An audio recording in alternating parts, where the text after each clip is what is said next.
behind the scenes, the Royal Report. Good evening, welcome to the Royal Report. I'm Caroline DeRusso. Here's what's coming up on the show tonight. From carols to Christmas cards, the Royals are out in full swing celebrating the season. But what's next on their Christmas calendar? Prince Harry's latest court loss has raised eyebrows. We'll give you the details. And is King Charles being emotionally blackmailed? Esther Cracker joins us from London to give us the latest. But first, the big news of the week for us Aussies is that whispers grow louder of a royal visit to Australia next year.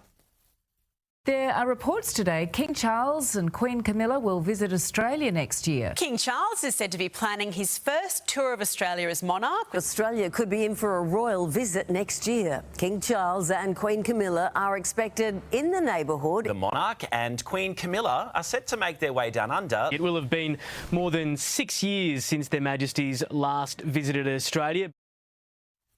It's anticipated that King Charles will come to Australia in October to coincide with the Commonwealth Heads of Government meeting in Samoa. Well, a well-placed source inside the government has given the tip-off. The trip has not yet been formally confirmed by Buckingham Palace. But that said, there is a week-long break in the parliamentary sitting calendar on either side of Chockham to allow the King and Queen to visit Australia without interrupting parliamentary business. The source claims that at this stage it's unclear in which week the royal visit would occur. But frankly, by then, a royal visit to Australia is well and truly overdue. It would be over 2 years since Charles became king and approximately 18 months since his coronation. We are one of the 15 realms after all. And I'm excited for a royal visit for very obvious reasons, but it will no doubt send the ardent Republicans into a tailspin. Now, I'm not sure which I'm looking forward to more. Anyway, as a corollary to all that, the new coins with King Charles' effigy started circulating in Australia this week. The King's effigy was designed by the Royal Mint in London and approved by the royal family. And in line with tradition, the effigy of the successive monarch, King Charles, faces a different direction on the coins to the previous monarch, Queen Elizabeth. So Queen Elizabeth faced to the right and King Charles will face to the left.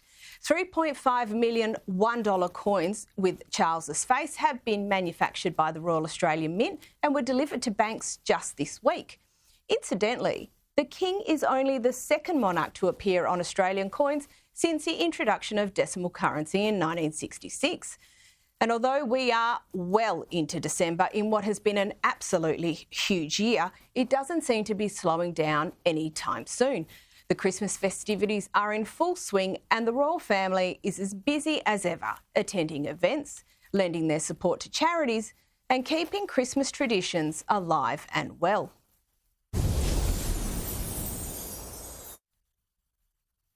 Joining us now is News Corp columnist Angela Mollard and media writer for The Australian, Sophie Ellsworth.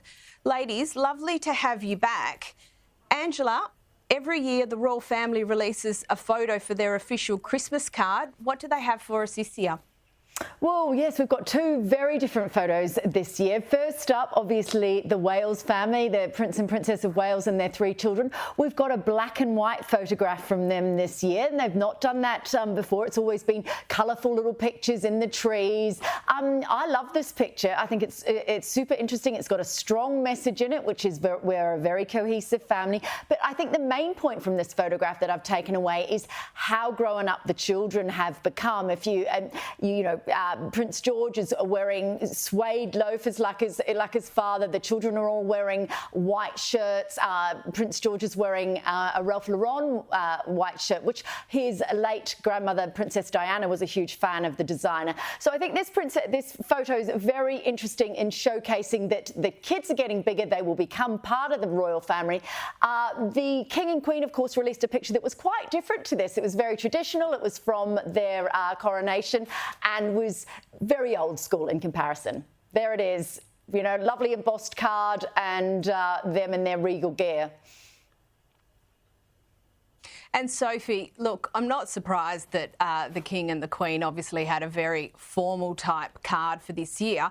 But I think the Wales's photo, I think it strikes that that point really well, that relatability point that they've been trying to get across, don't you think? Oh, absolutely, Caroline. Look, I love the fact that they're in more casual clothing. You know, they're not sitting there in suits and tie. You know, they're looking more relaxed. Even though they are in designer Ralph Lauren, that's not a cheap line of clothing to say for sure. But I think this is a lovely portrait of them. I don't know if I'm sure about the black and white element. I always like a bit of colour in photographs. But look, I think this is a lovely portrait of the family. And as Angela said, you know, that the children really are growing up. So I think a lot of people will love seeing this picture ahead of Christmas. And it just shows that they're going for that more relaxed, down-to-earth look this year. Yeah, absolutely. Now, Angela, we've seen some great photos this week from a Christmas carol service hosted by Princess Kate at Westminster Abbey. Can you run us through it? It just looks stunning. It did look stunning, didn't it? It was on Friday night at Westminster Abbey. It was a Christmas carol concert, which she has led before. Her 3 children were there, even Prince Louis, who is, of course, only 5. Kate was very much supported by other members of the royal family. The Duchess of Edinburgh was there, Beatrice, Eugenie. In fact, it was a lovely picture of Princess Beatrice because she was holding the hand of her stepson. You know, there's not a lot of stepchildren in the royal family, but her husband's son from a previous relationship, she was holding his hand. There were the kids there. There were a gorgeous little red post box for the children to put letters into for Father Christmas. But what was really striking about this event, it was very much led by Kate. She was wearing head to toe white. And after the week that she had, it very much signalled that the way that the royals come out of troublesome and difficult weeks is by putting their heads down and doing what's important to them. The whole sort of focus of this event was charities, it was midwives, it was people in the healthcare sector, it was about early childhood and the focus of a Christmas carol service on early childhood education. So very much in Kate's lane, very much her legacy project and a smart way to end what must have been a difficult week for her. Yeah, absolutely. That's a great observation, actually, Angela. And Sophie, I think, again, the balance of the informality and the modernisation with the tradition around Christmas celebrations, I feel like the Prince and Princess of Wales are really striking this balance well. Oh, they absolutely are. And when I'm looking at that vision, I'm just wishing I was there in London. I love the fact that it looks so cold over there and they're all rugged up, you know, just a few weeks out from Christmas. But as Angela said, it has been a rocky road this week with the release of Endgame, you know, earlier in the piece, and so much controversy around that book. But you wouldn't know that there was a worry in the world for Catherine and William looking at the vision here. And I think it just really shows how they're doing their utmost to really look beyond the dramas of the book and focusing on what is such a happy time of the year. And, you know, we should now be embracing that Christmas is ahead, and they're really trying to push for those good causes, as Catherine is doing for women and children and midwifery. So I think this was a wonderful display from them and a very promising event. And Sophie, on Endgame, I'll just stay with you for a sec. There's been a huge amount of media coverage around its release. What does the aftermath look like for all the main protagonists? Well, Caroline, I've just finished reading that book. What a disaster it was. I mean, it was just a hate fest on the royal family. What would you expect? Nothing more from Omid Scobie. I mean, that's his modus operandi, is to attack and defend Meghan and Harry. So, look, I think these things do wash over. I think people even question the authenticity of him. I mean, he's been caught lying himself. I mean, he was caught out saying he was a certain age to the Times of London, and it turned out he gave the wrong age. I don't know how you could confuse your actual age. So, look, I think people take his content with a grain of salt, but this will wash over the royals. It might take a few months to do so, but they've been through all this before with Spare, with Netflix and so forth. They'll rise above it. And Angela, you've been reporting on the royal family for, I'm pretty sure, decades. How does the impact of this book compare to royal exposés of the past? Yeah, I'm that old, Caroline.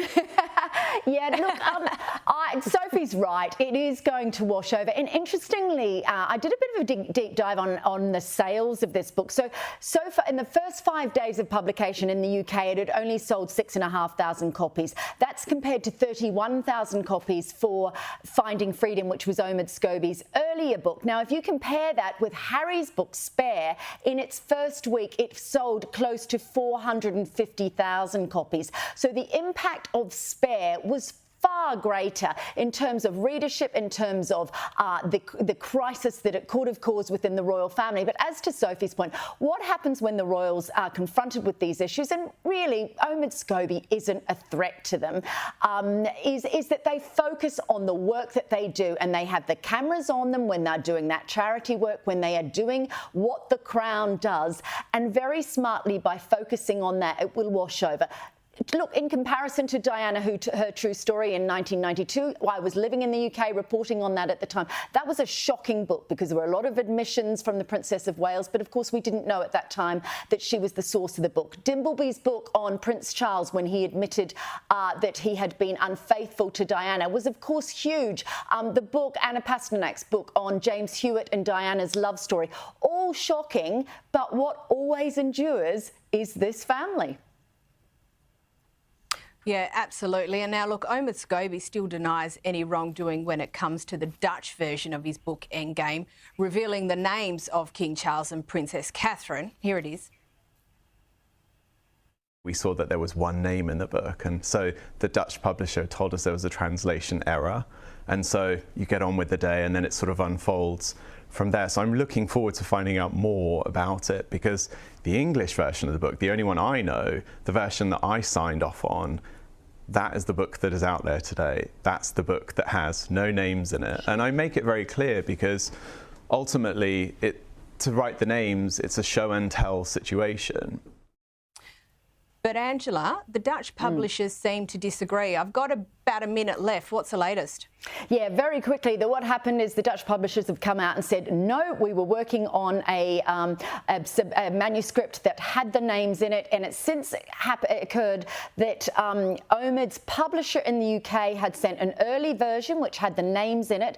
Omid, of course, had said he'd never submitted a copy that had the names in it. He had submitted an earlier copy, as has since transpired. That copy was set, this was a pre-legal copy, so in the early days, that copy was due to be updated for the transcribers, and then of course, that hasn't happened, and so it's come out with those names in it. So, like, not a good look for Omid Scobie because his credibility is under question there. Equally, not such a good look for his agent, but good on the Dutch publishers for standing up for themselves.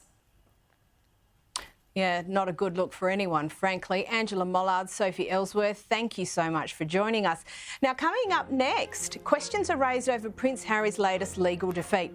What does this mean for the Sussexes? Esther Kraku joins us from London to give us all the latest. Welcome back to the show. Joining us now is writer and broadcaster Esther Kraku. Esther, Harry's libel matter was back in the courts this week. It's been reported he's had a bit of a setback. What's happened? So Harry has effectively lost the right to have the ANL, so the Associated Newspapers, defence of an honest opinion thrown out. So Harry is basically suing the ANL for an article that was published in the Mail on Sunday in February 2022, and he's calling that article libelous, and it's to do with his ongoing lawsuit with the Home Office over his armed security. Now, he's arguing that the article effectively defamed him and had a very negative impact on his integrity and his honesty, and it has a negative impact on his charity work and his fight against misinformation online. Now, what I have noticed is there's a bit of a disconnect between Harry's perception of his reputation and his actual reputation, but we'll get into that later on.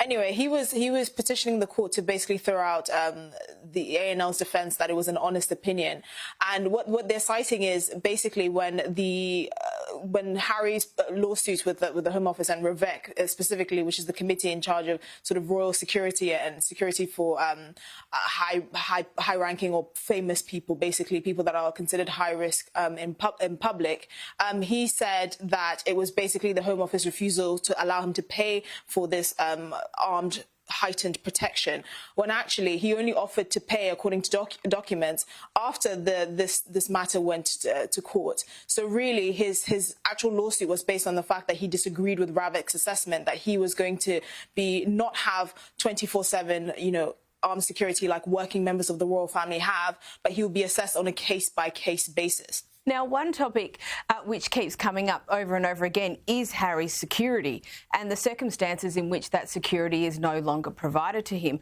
But a letter from the Queen has surfaced this week. It's shed a little bit more light on all of this, hasn't it? Yes, so Edward Young, which you may remember is not a very favoured person according to Harry's book Spare, he described the late Queen's former private secretary as a fuzzy, middle-aged white man who apparently has an oval egg-shaped face, which is an interesting assessment because you could level those same descriptions at Prince Harry himself. But he has come out and said that the Queen took Meghan and Harry's personal security very seriously, and she also cited, obviously the heightened risk that came with Princess Diana, and she said that she did support, obviously, the Sussexes having round-the-clock security while their status within the royal family was being assessed. Now, obviously, this decision is not in the hands of the royal family. It's in the hands of REVEC, the Home Office committee responsible for the royal family's security. And so, you would get a different impression if you basically went according to what Prince Harry attested, particularly in his book Spare, saying that, in his book, Prince William looked at him like he wanted to kill him and that he was basically arguing with his family over his right to paid protection, when actually the decision wasn't for members of the royal family, it was for a separate committee. So, the Queen did obviously take the security of Meghan and Harry very seriously, and that's been reflected by the reports of her private secretary. But, Prince Harry is not accepting that assessment. I would also like to point out that a lot of the public are a bit confused or not necessarily warming up to Prince Harry's, insistence on public security. This is someone who lives in the US. America is a country, as we all know, that, you have the right to bear arms. You can be shot walking into Walmart. As we've seen in the University of Nevada this weekend, you can be shot because a disgruntled professor didn't have a job offer from a particular university. He feels comfortable in the US because he has access to armed security. But in the UK, he doesn't have that kind of access because firearms are regulated differently and firearm officers are a completely different section of public life. Now, the misconception here is that if he's in the UK, he will receive no security and that he will not be protected. That is actually not the case. So most celebrities like, the Beckhams and anyone who's wealthy enough to afford private security have a private security detail that is often assisted by the police as and when threats become, relevant or they become exposed. And Esther, look, there hasn't been a formal response from the royal family in the aftermath of the release of Endgame. But look, we understand from, palace sources that the King won't be emotionally blackmailed by Prince Harry. Is that the position? That's definitely the position. I mean, I don't know if you remember, a few weeks ago for the King's birthday, they allegedly received a call from the Duke and Duchess of Sussex and their children wishing him happy birthday. He did hint that him and Meghan would accept an invitation to Sandringham for Christmas this year, although it has not been clear that even an offer of an invitation has been made. So those are interesting reports there. But we know that when the King decided to terminate the Duke and Duchess of Sussex's ability to live at Frogmore Cottage earlier this year in the summer, he apparently called his father and said, "Don't you want to see his grandchildren? Don't you want to see your grandchildren?" And many people took that as a form of emotional blackmail. We know that the royal family have been quite mute on this issue with Omid Scobie's book and the revelation that the royal racists are apparently King Charles and Princess Catherine, which which most of the public don't seem to pay much mind to. But at the end of the day, the reality is Prince Harry has effectively eroded any sort of possibility of any meaningful relationship with his family. And I think that's a reality that's really starting to sink in.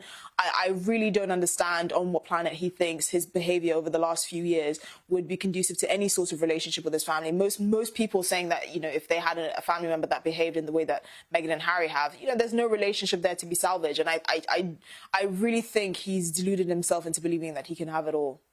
Now, we know that King Charles attended at COP28. He gave a speech, which is a little bit controversial in itself, depending who you speak to. But there was also a controversy around a tie that he wore at the conference. Can you tell us about that? Yeah, so the king wore a tie with the Greek flag on it, basically, and many people are alluding to that this was in tacit support of the Greek Prime Minister, which, if you remember, a few weeks ago, Rishi Sunak cancelled a meeting with him because there were disagreements over what he wanted to discuss. Apparently, he was going to use his platform with Rishi Sunak to discuss the return of the Elgin marbles. Now, I have to be transparent and say that I have no dog in this fight with regards to the Elgin marbles. I'm not Greek. I do think there is a strong case to returning the marbles, but again, I don't. It's not something that keeps me up, or most of the members of the British public, up at night. Most people don't even know what they are.